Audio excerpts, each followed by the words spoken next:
Good morning students. आज का हमारा टॉपिक है क्लास 9th के लिए निर्देशांक ज्यामिति यानी कि coordinate geometry. Okay students, good. निर्देशांक ज्यामिति समझने से पहले हम आपकी क्लास को देखते हैं। उदाहरण तो ये आपकी क्लास है जिसमें ABCDEFGHIJ तक आप स्टूडेंट्स हैं। यहाँ पर ये टीचर बैठे हुए हैं। अब इसमें स्पष्ट है कि इनको तो बोलते हैं हम स्तंभ या कॉलम। ये हुए स्तंभ या कॉलम और ये कहलाती हैं पंक्तियां। क्या कहलाती हैं? पंक्तियां।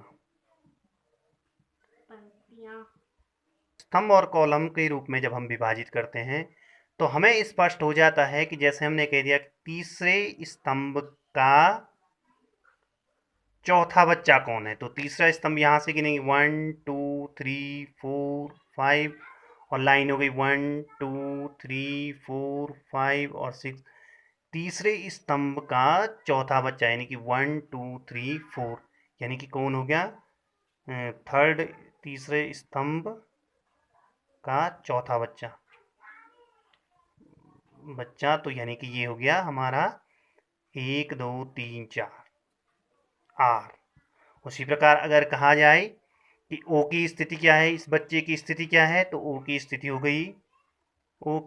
गई 1 2 3 4 5, पांचवें स्तंभ में है। पांचवें स्तंभ में है और कितनी रो में है? 1 2 3, तीसरी। तो पांचवें स्तंभ और तीसरी पंक्ति में। तो इसी प्रकार जब हम इनको निर्देशित करते हैं, किसी भी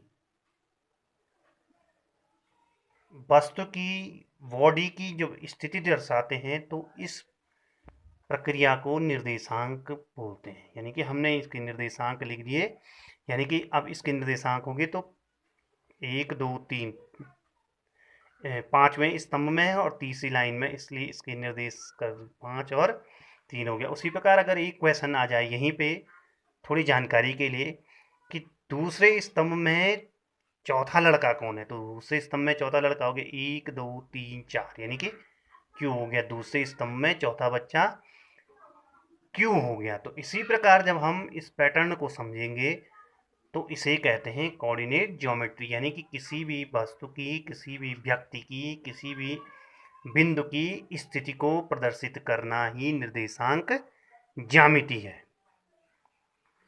तो इसको हम आगे समझेंगे। इसको समझने के लिए सर्वप्रथम हम जानते हैं संख्या रेखा। तो संख्या रेखा ये होती है, यहाँ पर मध्य में जो है 0, इधर धनात्मक संख्याएं होती हैं 1 + 2 + 3 आदि। इधर हो गया -1 -2 -3। अब यहाँ पर अगर कोई वस्तु यहाँ पर है तो उसकी स्थिति तो हमें पता होती है, लेकिन जब वस्तु इस रेखा से ऊपर या नीचे होती है तो इसकी स्थिति हमें पता नहीं होती है। तो हम दो तल लेते हैं। एक हो गया ये क्षैतिज रेखा हो गई और एक ऊर्ध्वाधर रेखा लेते हैं हम।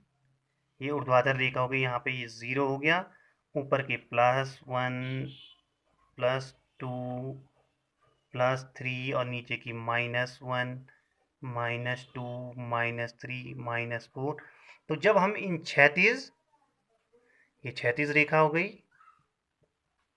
क्षैतिज संख्या रेखा हो गई और ये ऊर्ध्वाधर संख्या रेखा होगी, जब इन दोनों को जोड़ के इसके 0 को इसके 0 के साथ लगा के इनको लंबवत रखते हैं तो हमें कौन सा तल मिलता है? इस तल को बोलते हैं कार्तीय तल। यानी कि ये हो गया 0 +1 +2 +3 +4 -1 -2 -3 और -4। इनकी एक निश्चित दूरी होती है, इसको एकक या यूनिट बोलते हैं।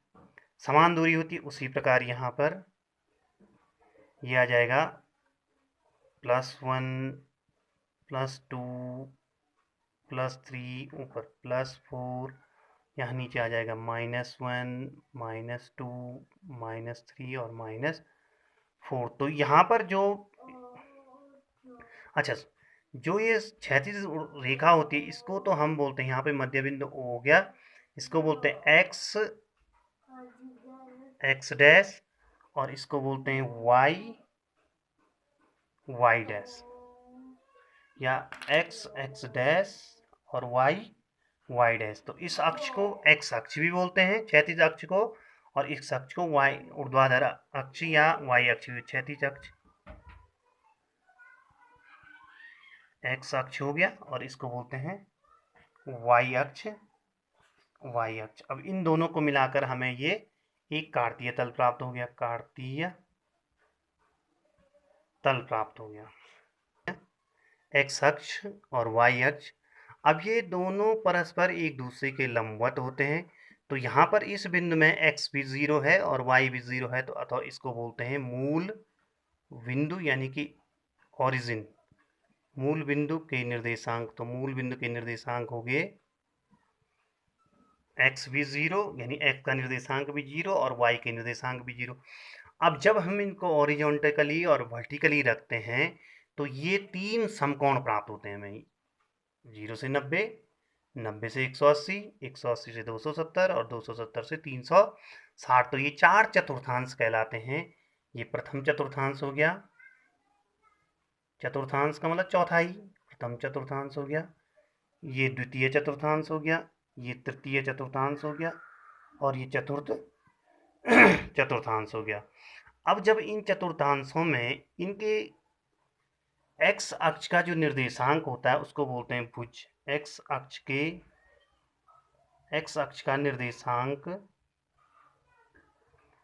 भुज कहलाता है, और वाई अक्ष का निर्देशांक कोटि कहलाता है, ऑर्डिनेट, एफसी का और ऑर्डिनेट। तो एक्स अक्ष का जो निर्देशांक होगा उसे भुज कहेंगे, और वाई अक्ष के जो निर्देशांक होंगे उसे कोटि कहेंगे। एक्स अक्ष पर इस लाइन पर जब हम यहाँ पर रहेंगे तो इसका निर्देशांक केवल एक्स ही में होगा, x = 1 और y = 0, x = 2, y = 0, x = 3, y = 0, x = 4, y = 0, x = -2 और y तो ऊपर नीचे तो गया नहीं, ये इस अक्ष में तो गया नहीं, तो 0। तो उसी प्रकार y अक्ष में x = 0 यानी कि यहाँ से अगर यहाँ पर जाएंगे तो 0 और 1, x 0 है, y 1 है, x 0 है, y 2 है, x 0 है, y 3 है। तो x अक्ष पर y = 0 और y अक्ष पर x y बराबर 0 और y अक्ष पर हमेशा x बराबर 0, ये निर्देशांक हो जाएंगे। अब हम इन चारों चतुर्थांशों को जब विभाजित करते हैं तो किस चतुर्थांश में कौन से चिन्ह आएंगे, जैसे ये प्रथम चतुर्थांश कहलाता है, तो प्रथम चतुर्थांश में x भी धनात्मक है और y के निर्देशांक भी धनात्मक है, तो प्रथम चतुर्थांश के जो चिन्ह होंगे वो होंगे प्लस और प्लस। उसी प्रकार जब पलट के 90 डिग्री पार चलते तृतीय चतुर्थांश में, तो x के चिन्ह क्या हो गए, ये माइनस में आ गए, तो x माइनस और y प्लस। उसी प्रकार तीसरे चतुर्थांश में आएंगे तो यहाँ पर x भी माइनस में और y भी माइनस, माइनस और माइनस। और चौथे चतुर्थांश में जब हम आते हैं तो x प्लस है और y माइनस है।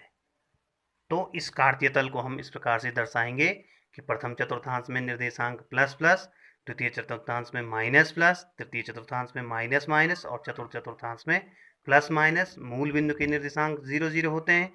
एक्स अक्ष के निर्देशांक को भुज और वाई अक्ष के निर्देशांक को कोटि कहते हैं, और एक्स अक्ष पर y = 0 होता है और वाई अक्ष पर x = 0 होता है। Thanks students.